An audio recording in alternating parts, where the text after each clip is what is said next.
pretty. Honestly, this band setup, whether it's the mercenary going to shack or the mercenary going down to reception, is a really traditional band map setup here.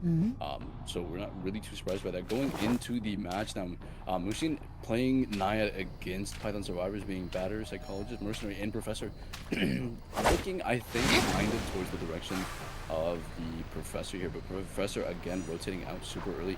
We've seen this has kind of been a huge a huge common thing with the Python survivors is their super heavy and super solid ability to rotate, and that's again what's kind of made Mushin's life difficult here is easy rotating and honestly just delaying the time that the first chase has takes to initially happen, buying time for early game decoding. Like I said, the chases this chase has barely happened. We are seeing soon. Cypher happy at roughly 30%. Psychologist just got on hers, but Mercenaries is going to be at about 40% as well.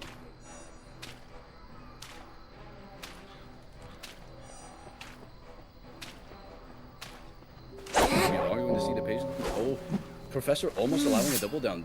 His water is at 96. He needs to be careful here. Batter has to support, or we might see a really early double down here.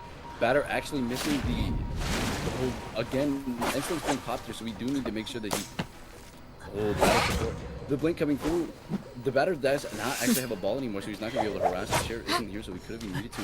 But again, that the support coming, I think, at the right time, just done a little uncommunicated. But again, had that support gone through, I think Professor might have been safe here. Again, Professor almost giving up the instant double down. Well, not double down, but instant double hit, resulting in a pretty quick down. Would have been really dangerous for the Python survivors. You are seeing though the Cypher progress is where they need it to be. Yes, this down three Cypher balls really close to the spot. They just need to make sure the Professor doesn't get down by this water. Blink is out of the question. Flywheel is still up, and now scales it up in 3 seconds. The opportunity of a rebound is super heavy here. Unfortunately, PPZ does kind of put himself in an area that isn't really beneficial. Mushin doesn't even try to mine him, forcing him out. Finding with his dash does barely clip the wall here. Again, no blink. This rebound might go on for quite some time because again, Flywheel and Scale are up, and blink is already out. This might be the opening that Python's looking for to either draw this, and drawing maybe this might be able to go. Amazing Scale hit again. We talked about. I mentioned it briefly, but Professor is only as good as your reaction time, your patience is, and PPC is showing really amazing patience, and they're buying himself actually enough time and not resulting in Batter taking a hit. Missing the initial dash, making it to the pallet possibly. Amazing Flywheel.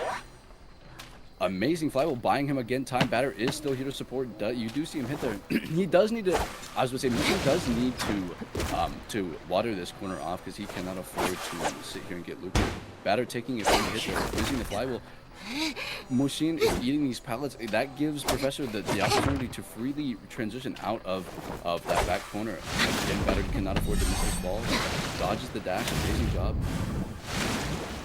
PPZ is PPZ and Batter support right here. Amazing routes being ran by PPZ, and awesome, almost perfect. Zular's being almost perfect with these Batter balls and Batter support. Lots of time being bought here. Lots of time being bought here. You do see Batter being whistled by KDED here. Amazing job. We also, yes, there are 2 Cyphers. This is what it looks like. But if you do look at this, the amazing Scale, again, the Scale's coming in to bite. Blink is up, and I think they do. I'm not sure if they should have blinked there. I think blinking and saving it for endgame might have been the better play here. We do see both Cyphers are about to be popped. Both of them were at roughly 80 and 90%.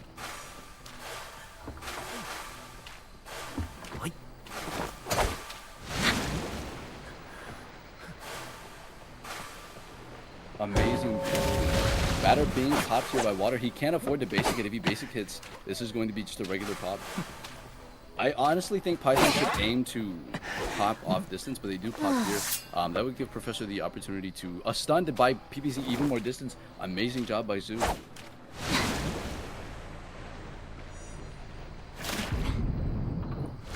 Amazing Survivor, 1 communication and 2 teamwork being shown by by Fusion here.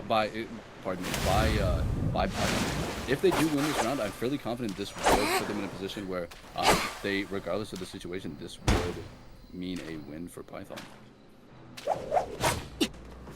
The gate is open, but it does look like Zoo is coming in to harass or support him. They might be willing to push for more. I'm not really too sure why. I guess Fate does have Tide actually, so this does make sense. He just can't afford to get the Terror Shock. Amazing job, Tide being pressured. Zoo needs to make sure that he gets this gate open in time. It was just started though, so they might be doing this a little too early. If he can get to Zoo and stop him from opening this gate, this might spell trouble for them. This might be a huge misstep. I'm not sure what this gate is at, but it's not going to be open in time. Professor is going to the other gate, and so is Batter, so this will result in a 3-man regardless, I think. Detention is going to be out in 40 seconds. That would have been an amazing play if they had gone to the gate a little earlier, but Phase Tide now being wasted.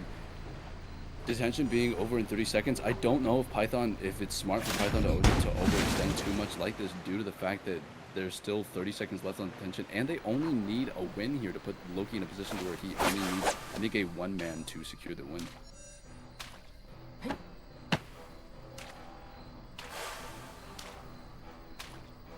That gate is relatively close. I think it is about 70%. Detention is actually out completely, so they could rescue here and actually force this gate open. Oh, Zular not showing. Zular has had an amazing patience throughout this entire round, but sticking with that one time. Batter now being hit. Batter cannot afford to go down here. This body block has to go through. Batter isn't actually dead on chair, but they might be forced out of the gate. The gate is going to be open, however. The gate is not going to be open. The gate has to be at 98, 99. Yes, it's being opened up. Missing the initial dash, he has to hit one of these. Amazing flywheel by PPZ, as well as an amazing scale followed. The patience and the reaction time from PPZ this entire game has been absolutely amazing. I definitely see why they felt comfortable putting PPZ on an off-meta character such as Professor. Again, PPZ showing amazing patience. Batter is actually going to force the Naiad to pick him up, because if not, he will crawl out. This might result in a 4-man here. If Python plays this correctly, this might result in a 4-man. They do need to be careful about Mercenary actually going down to the double dash in water. Psychologist whistling Mercenary. This spells trouble. Richard cannot let that whistle go through, but he also can't afford to hit the Psychologist. Psychologist waiting in gate now, not willing to risk it.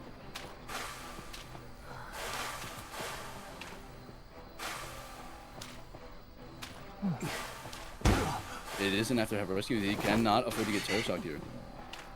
He cannot afford to get Terror Shocked. Amazing rescue. No Tide. They need to rush this gate. Professor needs the body block for both of them. Batter does have a ball, however. This is going to be a 4-man. This is going to be a 4-man by Python Survivors. This puts them in a huge... Does Batter get out? Batter does get out. Amazing.